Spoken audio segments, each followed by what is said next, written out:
Y a-t-il une volonté des dirigeants de Madagascar d'attiser le chaos pour contrer les protestations pacifiques? C'est la question que beaucoup se posent à Madagascar et ailleurs aussi. Pourquoi? Kathy, if you don't like how the table is set, turn over the table.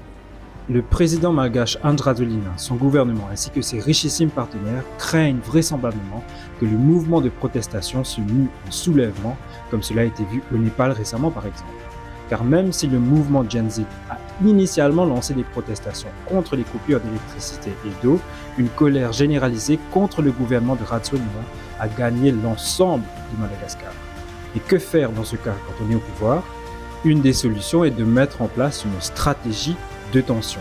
Ainsi nommée par des chercheurs, cette stratégie est utilisée par ceux au pouvoir en vue d'instiller volontairement violence et chaos pour après instaurer une sorte de loi martiale, reprendre les rênes à travers des actions violentes et se présenter comme sauveur face au chaos.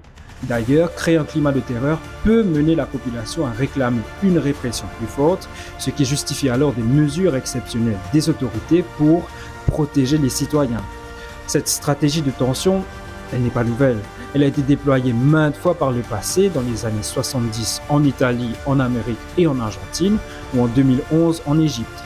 Des soupçons de cette stratégie avaient même émergé à Maurice sous l'ère du Pravin Gordhan quand des manifestants masqués se présentaient à des protestations, pourtant pacifiques, et lançaient des actions de violence. Car en effet, cette stratégie prévoit aussi que des provocateurs de mèche avec le pouvoir en place s'immiscent parmi les manifestants et initient des actions.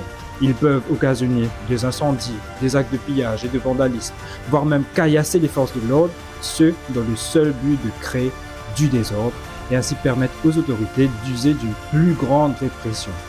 Et dans le même élan, les protestataires peuvent être assimilés à des pilleurs, des incendiaires et des voyous, et leurs actions peuvent alors être discréditées. Pensez-vous que cette stratégie de tension est utilisée en ce moment à Madagascar?